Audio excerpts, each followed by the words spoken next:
Welcome to Influential Entrepreneurs, bringing you interviews with elite business leaders and experts, sharing tips and strategies for elevating your business to the next level. Here's your host, Mike Saunders. Hello and welcome to this episode of Influential Entrepreneurs. This is Mike Saunders, the Authority Positioning Coach. Today we have with us Jack Peregrim, who's the founder of Fourth Quarter Advisors, and we'll be talking about why retirement is not what you think, the dangerous gap between expectation and reality. Jack, welcome to the program. Yeah, thank you. Glad to be here. Hey, so I'm looking forward to talking to you because I know that so many times people have misperceptions. Maybe they read something online, they heard something on the radio, and when you use that word retirement, they feel like, oh, that's coming down the road. Well, down the road comes pretty quick because time seems to fly. But before we dive into that, give us a little bit of your story and background, and how did you get into the industry? Well, I actually retired myself about 6 years ago, and previous careers were doing the most recent was 28 years with my own business doing strategy for large corporations. And the strategy was in growth and new investments.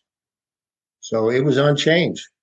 It was on, all right, where do we grow beyond what we're doing? Where do we look at acquisitions? Do we expand product lines? Do we look at new ones?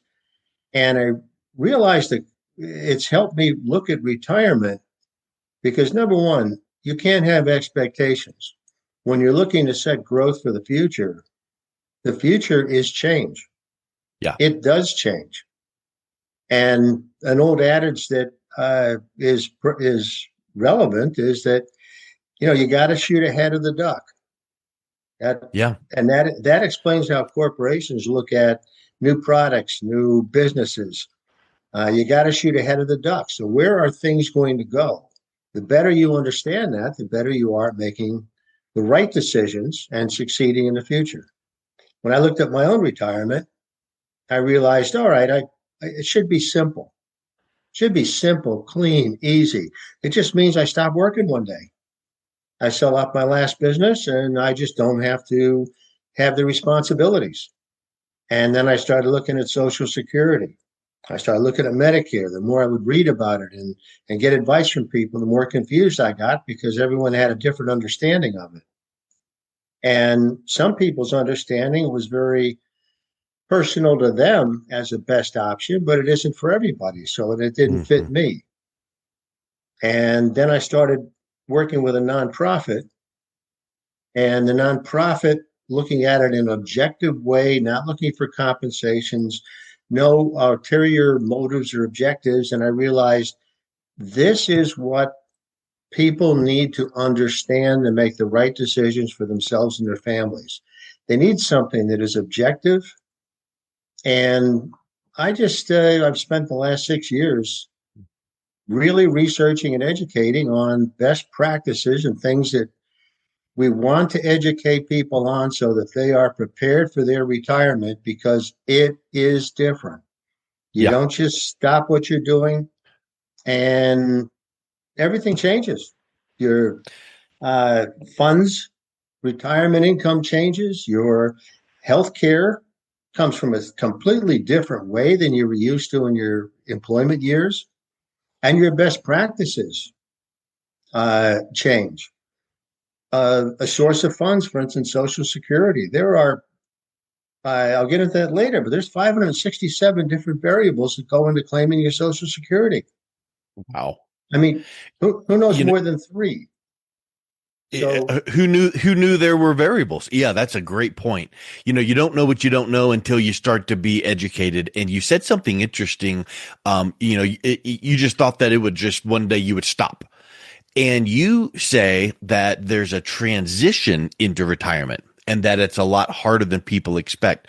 Key in on that concept, that mindset of transition, because I think a lot of people get hung up on today I retired, I punched the clock, so to speak, for the last time, and now I'm retired and it's like black and white. But talk about that transition. Well, the issue is our psychology is we don't even know there is a transition, and it's more revolutionary than it is evolutionary. Mm. because there's nobody that really explains to us what the differences are that we need to change. We have spent our income years with the people we listen to, our advisors managing our 401ks, and maybe another advisor dealing with our other funds. We deal with, we know somebody at the bank. We have Uncle Ernie, who we always listen to him. Yeah. Well, they're not giving you the advice on what this change is going to be, and in many cases, our advisors, it is not in their best interest to do that. They don't want us to change anything, even though the best thing we can do is make the changes that make our retirement as successful as our income years were. And so we don't have anyone that's really explaining this to us. And because we don't expect anything, we don't look for the changes and what they mean. And a lot of what we can do in the transition is get started earlier. I mean, an example, I had never had anyone that explained my tax issues, and especially where I could have funds in Roth, because my advisor didn't bother to do that, and my CPA didn't bother to do that. Wow. And when I asked them why, you get the what I want to say, the pocket answers. The advisor says, "Oh no, you never move money into Roths. You keep it in the retirement accounts and just let it grow, and the gross will grow. And as long as the gross grows, you'll always have enough money after taxes. You'll have more money." And that is not the case. Yeah, that's completely wrong. But see, if I reduced my retirement accounts to put some in Roths, I'd be taking money out that they're getting fees for, so I'd have less. They get less fees. I asked my CPA. This was interesting. I golf with the guy. I've known him for over 30 years as a friend. And when I asked him, I said, "Tom, how come you never explain Roths and Roth conversions to me, and where I would have money that I would not be hit with taxes in my retirement, and I'd have tax-free income in my retirement?" He said, "It's not my job." I said, "What do you mean it's not your job? You're my tax guy." He said, "Well, my job is that I do your taxes every year. You throw your papers at me, and I know the best deductions and rules to apply this year. I can see what's coming next year. I have never asked you, and no CPA ever asked you, what do you have in your retirement IRAs and 401ks that will hit you with taxes in 7 years? Because that's when you're going to have to be forced to take it out, and it could push you to much higher tax levels." He said, "Nobody will ever ask you that." And it just blew me away, because it's indicative of the fact that the people that we have in our lives today that have been providing the advice that's benefited us in our income years, they don't prepare us for the retirement years and the things that we need to do that's different.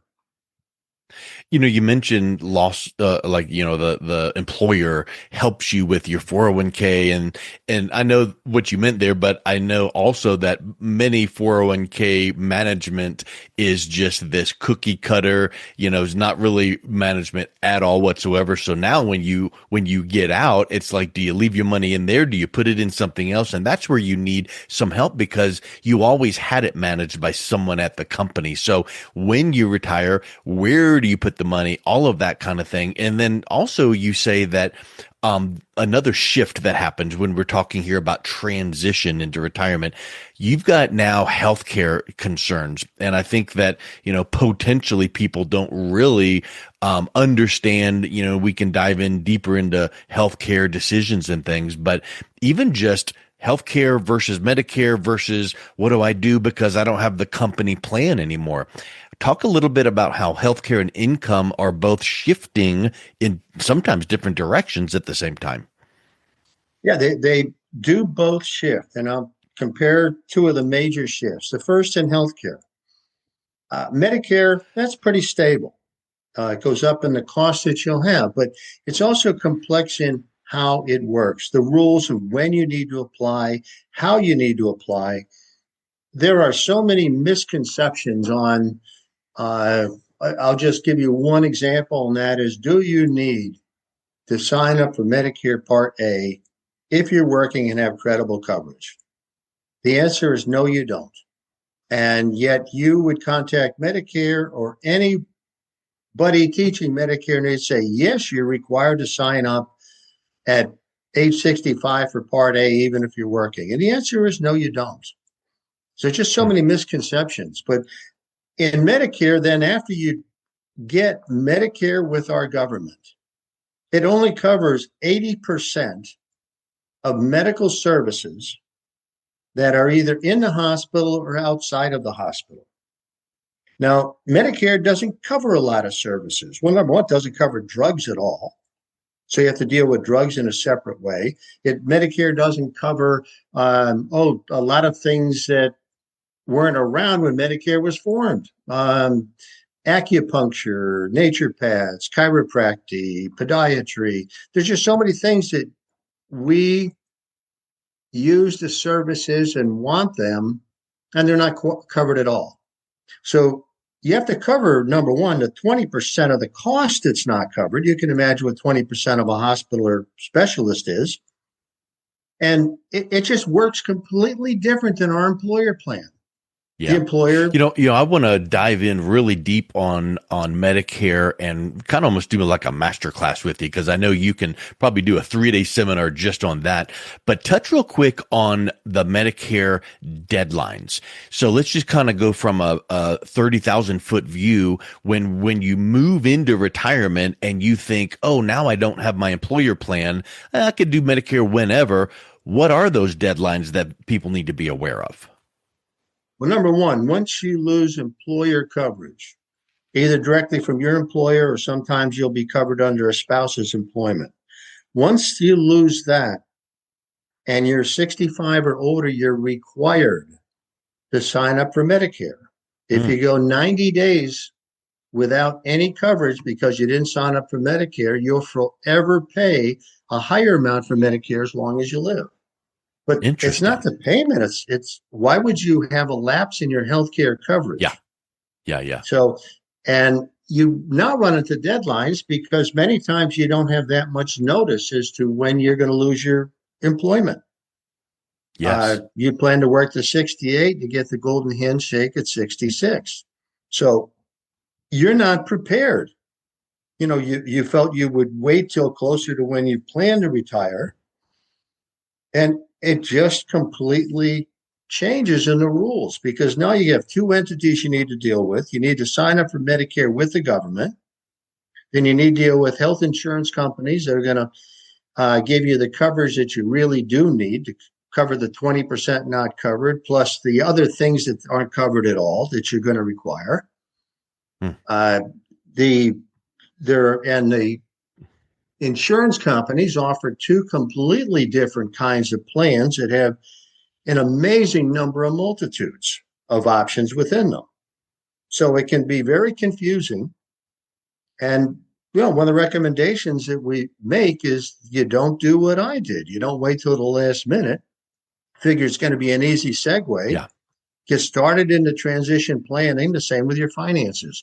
Get started before you're going to, somewhere 5 years before you're going to planning retirement. So you're prepared and you end up at least doing to have it the on right your things. radar. And do you realize what you're making some of these decisions that'll affect you the rest of your life, and you're making the decision one time and it's going to affect everything the rest of your life. And there's no do-over in some of them.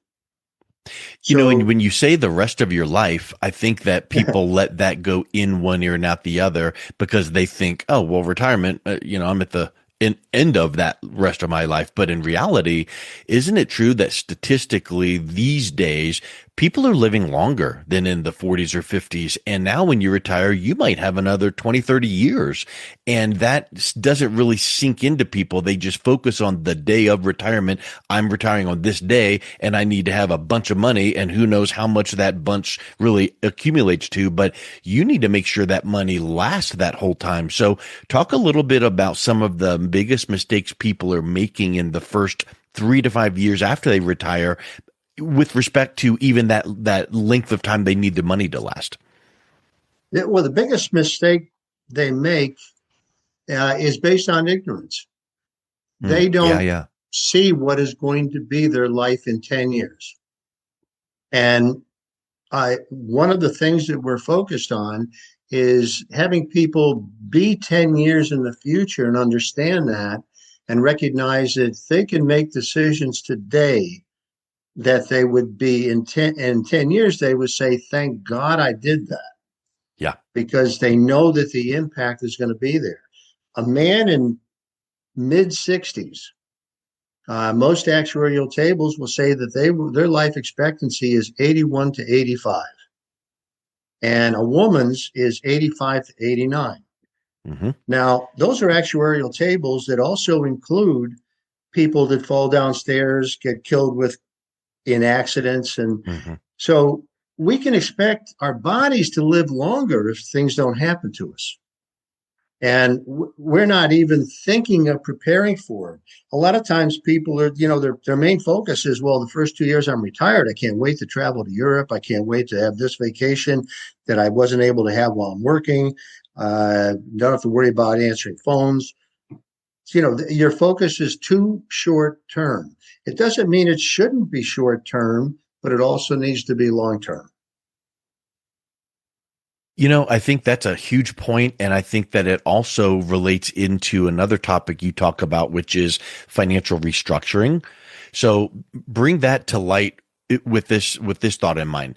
You think about, I don't understand all the things about a 401k, and I retired yesterday, so I guess I'm just going to roll it into something similar. So put it into some product with the same allocations.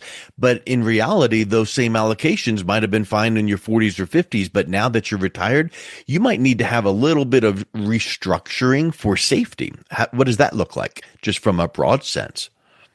Well, you can get almost any book at Amazon or Barnes and Noble and find that they're recommending that 3/4 of your funds in retirement are without risk of loss.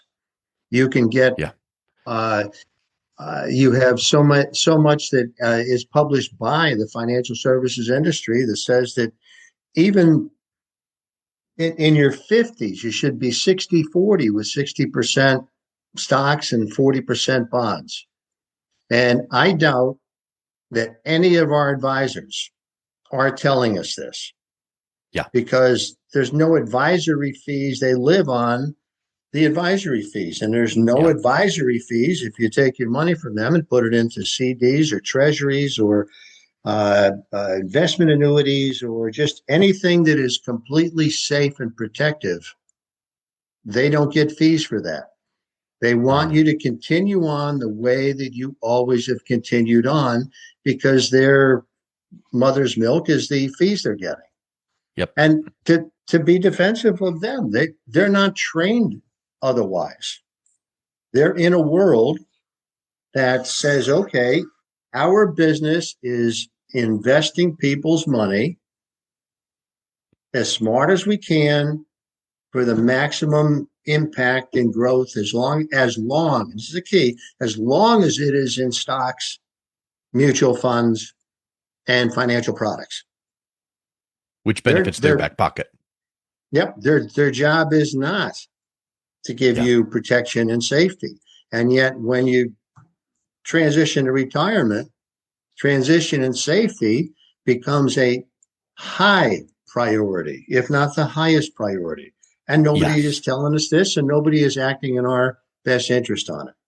When people say that, yes, well, my advisor is a fiduciary.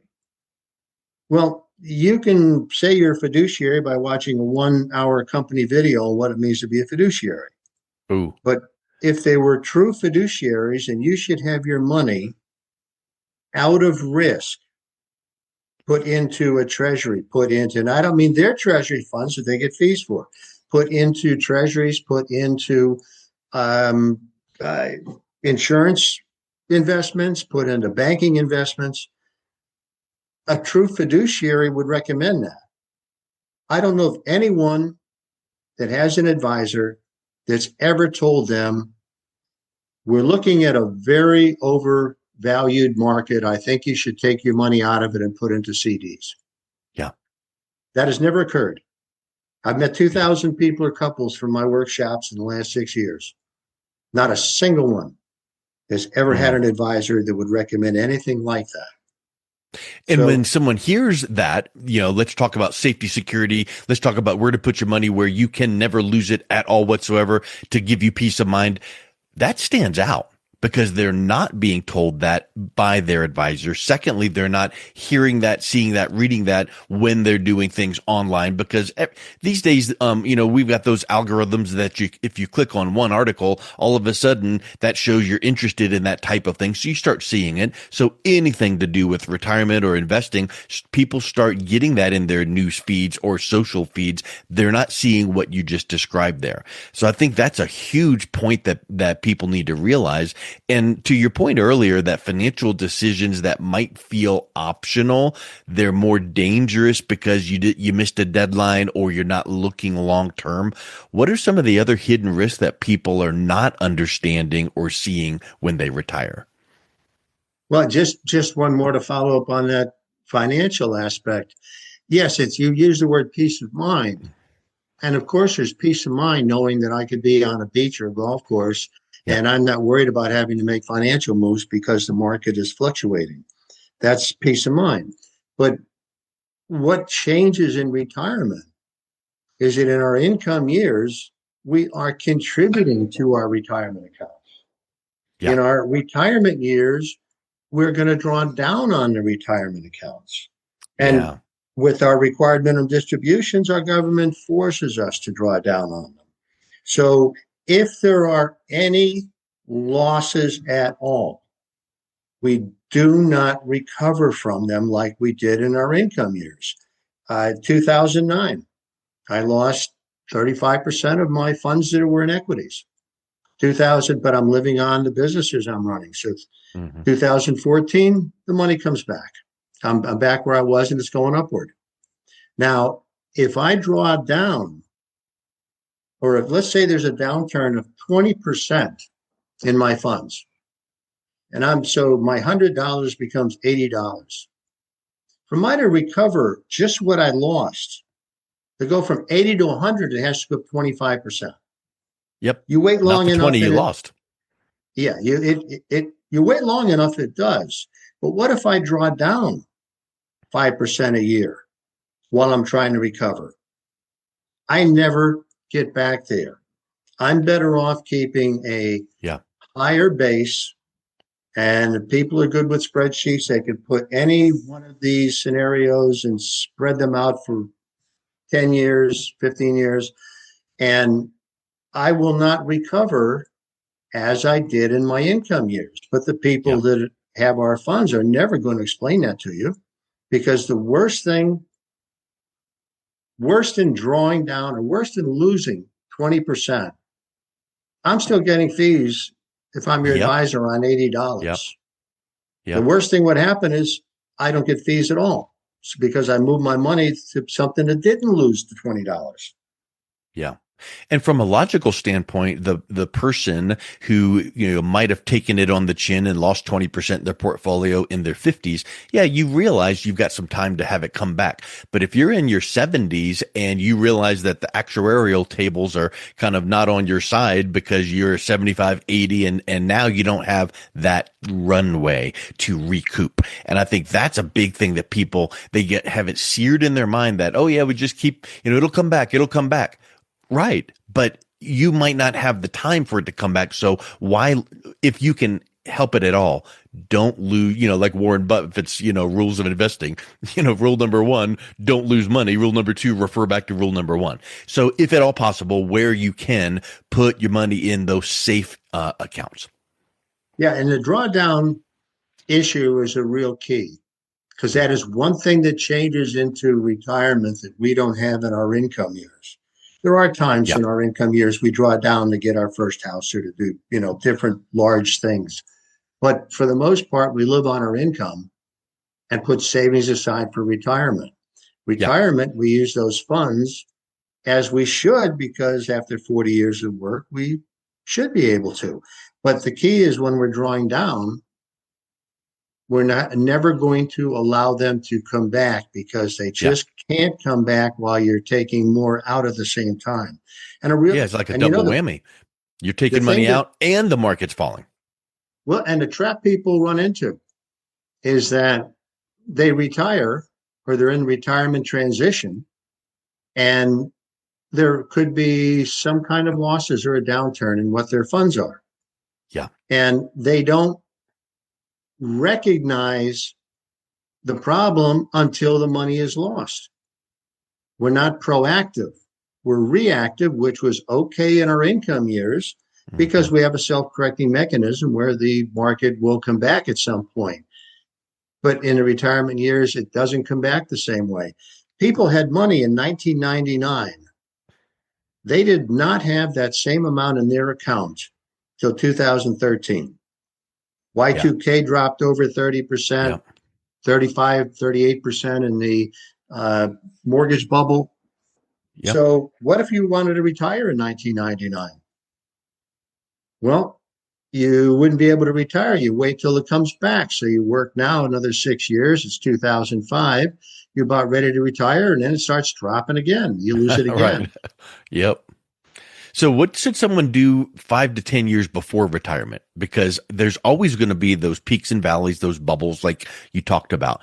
What are some of the things and shifts that people should be doing before they retire to make that transition as solid and safe as possible? I would say a couple things. Know where you need to be at retirement, which typically is Yeah. 2/3 to 3/4 of your funds are protected and safe.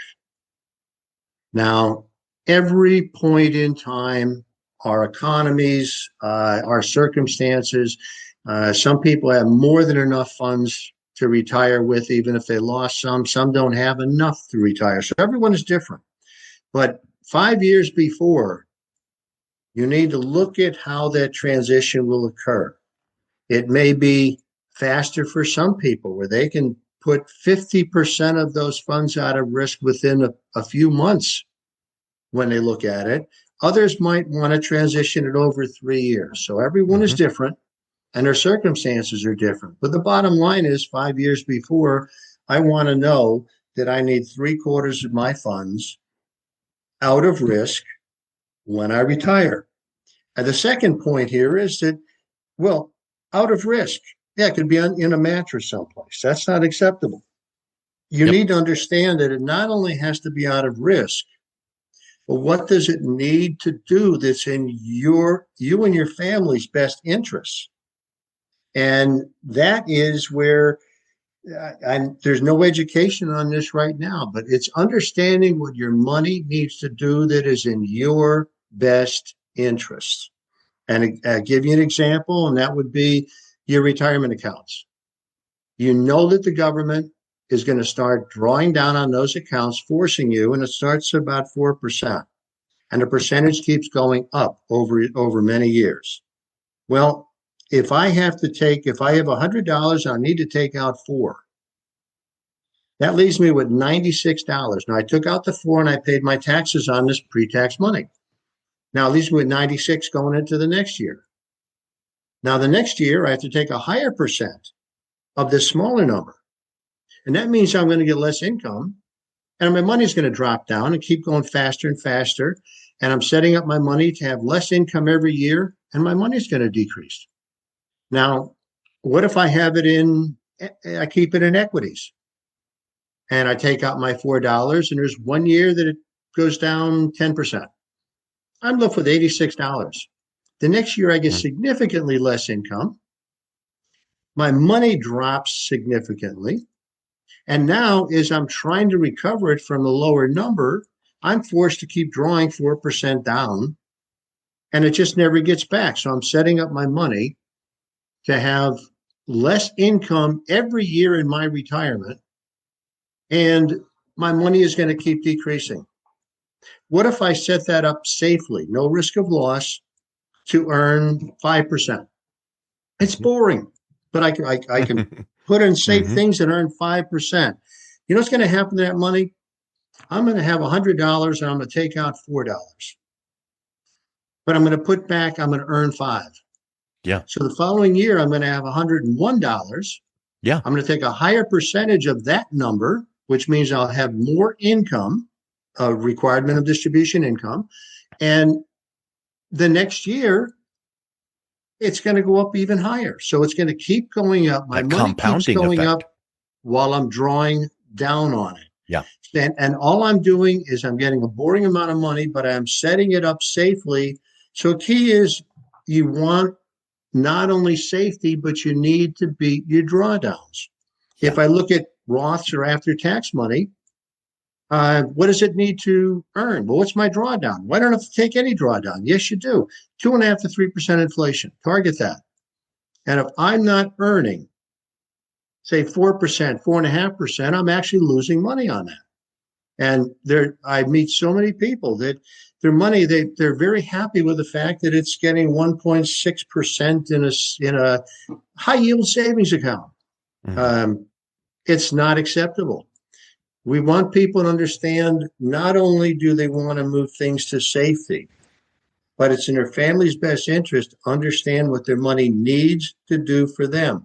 This gives them a power they never had before, because now they have a power when they're offered advice from people to have a very clear criteria. Does this give me a net 5% completely safe?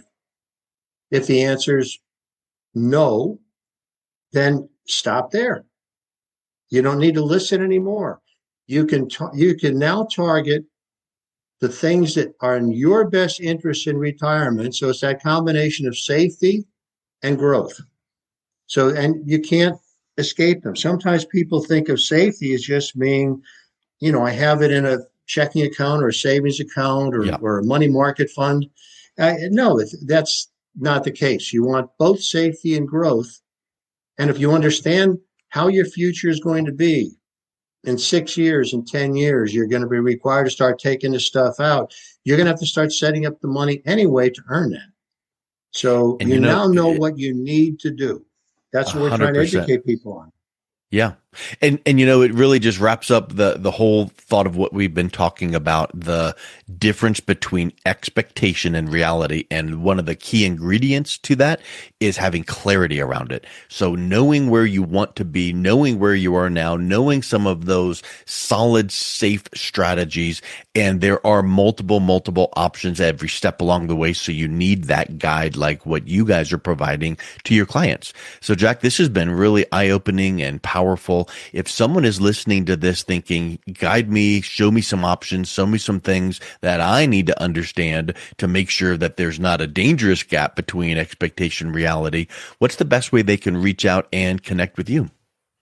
They can reach me at my email, jack @fourthquarteradvisors.com, and that's spelled out FLURTHQUARTERADVISORS.com. And I would take a call on my cell phone, 203-507-3826. And there's a lot more information on our website, which is fourthquarteradvisors.com. Jack, thank you so much for coming on. It's been a real pleasure chatting with you. Mike, may I add one thing? Sure. We've been talking about tangible things that change, people's funds, people's health care. But people are not made up of all these tangible things. And what happens is their priorities change. They're focused on legacy. They want to know how they can take care of their kids and their grandkids. And while they're working, they're focused on their jobs and taking care of themselves. There's so many things that I would say are priority changes that need to be addressed, and they are supported through some of the financial and other decisions. And that's one of the things we do, try to work with people and understand how are their priorities changing. Yeah. Anyway, thank you. It's great point there, Jack. It's not just the actual strategies and tactics. It's the why behind it. It's the driving force behind it. So when you get that right, then that plan comes together with purpose. So I think that's spectacular. Thank you so much, Jack. Appreciate you coming on. All right. You've been listening to Influential Entrepreneurs with Mike Saunders. To learn more about the resources mentioned on today's show or listen to past episodes, visit www.influentialentrepreneursradio.com.